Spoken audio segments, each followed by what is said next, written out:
하나님 나라 백성인 하백 여러분, 하백의 성경 아카데미에 오신 것을 환영합니다. 이 시간은 성경신학 51강 시간으로 함께 나눌 주제는 새로운 창조입니다. 우리는 지난 시간에 새로운 창조의 구원의 패턴과 구원의 하나님까지 나누었습니다. 이 시간에는 하나님의 백성부터 함께 나누도록 하겠습니다. 하나님의 백성에 대한 계시에 있어서도 점진적인 발전이 있었습니다. 하나님과 그분의 백성과 창조계를 나란히 배치한 것은 하나님께서 이들 사이에 존재하도록 의도하신 계시된 관계를 시사하는 것입니다. 보시는 것처럼 하나님, 아담과 하와, 에덴. 우리는 하나님께서 자신을 자기 백성과 창조계와 연관하여 계시하심에 따라 그분을 아는 것입니다. 그리고 또한 우리는 우리 자신을 우리를 창조하시고 구속하신 하나님과 연관 지을 때라만이 진정으로 알 수 있는 것입니다. 하나님께서 처음에 에덴에서 아담과 하와에게 초점을 맞추었던 목적은 이제 다윗의 아들에게 집중되고 있습니다. 다윗의 아들인 솔로몬이 기대에 미치지 못하게 되자 분명히 하나님의 백성에 관해 신학적으로 엄청나게 중요한 문제가 이야기되었습니다.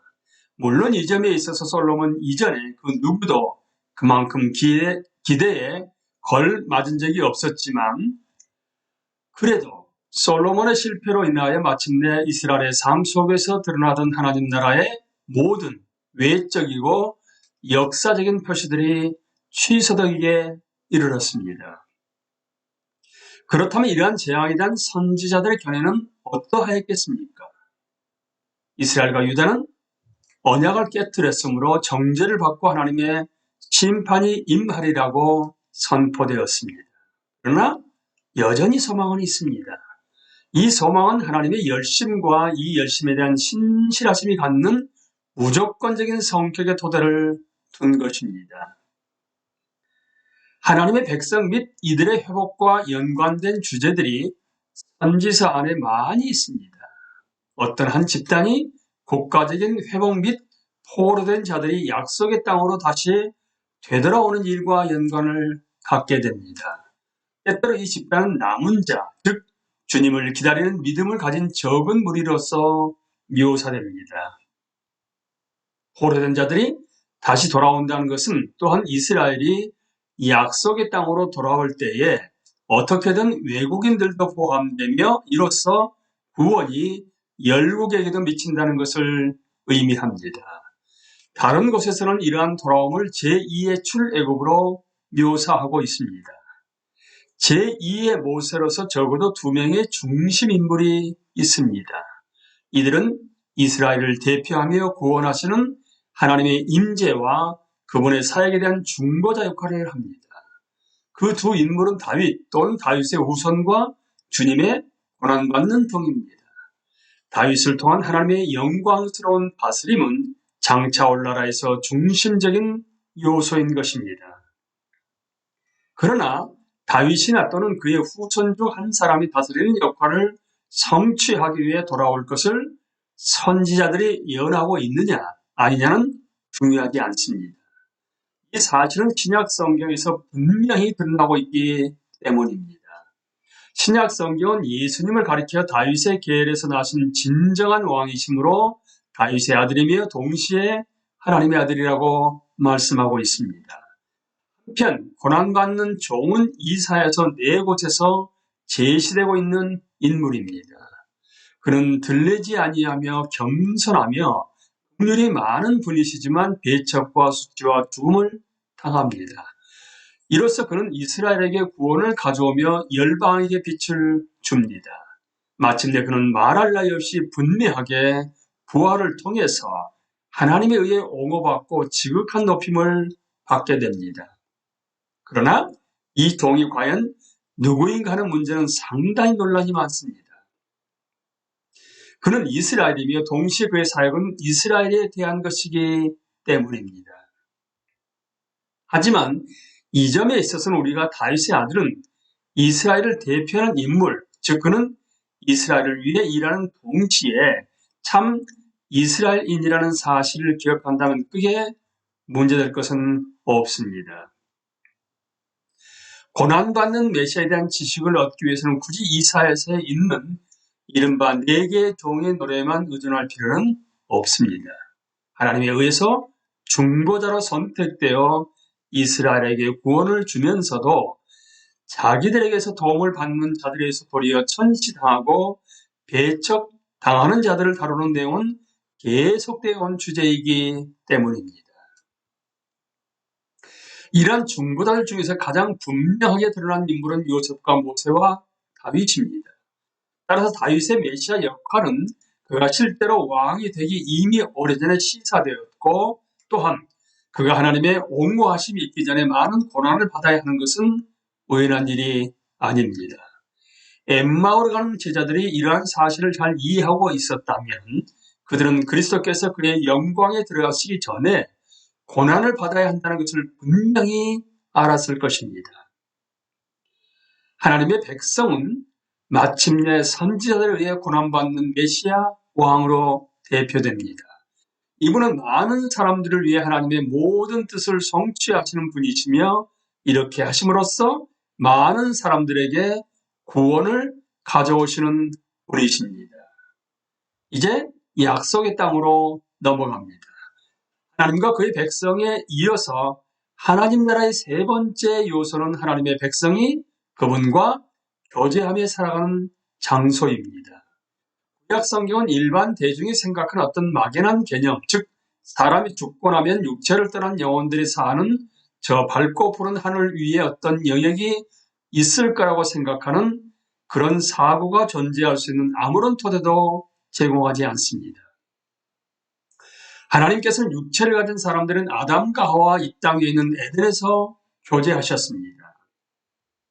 또한 그분은 이스라엘을 약속의 땅 가나안에 두셨습니다. 그리고 이제 선지자들은 하나님의 나라를 이 땅에 임하는 것으로 묘사하고 있습니다. 첫째로 새롭게 된 창조계, 즉 새 하늘과 새 땅에 대한 예언들이 있습니다. 하나님께서 현재 이 세상을 자기 백성을 위해 창조하셨듯이 그분은 이것을 다시 창조하시려고 멸망시키실 것입니다. 이처럼 하나님께서 자기 백성을 위한 궁극적인 구원에는 온 우주가 포함되는 것이기 때문에 십중팔구 창조계 전체에게 하나님의 구원 사역을 기뻐하라고 촉구할 수 있는 것이라 생각합니다. 그 다음으로 이스라엘이 되돌아가게 될 새 땅에 초점을 맞춘 예언들이 있습니다. 그런데 이 새 땅의 중앙에는 새 예루살렘, 시온과 회복된 성전이 있습니다. 이것이야말로 새로운 에덴, 즉 충만한 결실과 모든 살아있는 것들 간의 조화와 완전한 치유가 있는 땅인 것입니다. 따라서 바로 이것이 거듭남과 새로이 태어남에 대한 신약 성경의 토대가 되는 구약 성경의 가르침인 것입니다.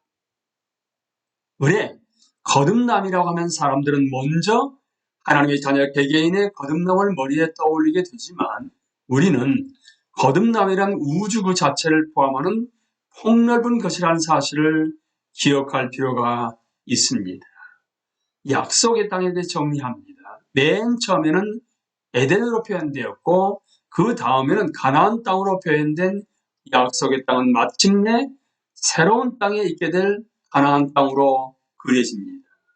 그리고 그 땅에는 새로운 예루살렘이 있고 그 중앙에는 새로운 성전이 있게 됩니다. 이제 마지막으로 언약입니다.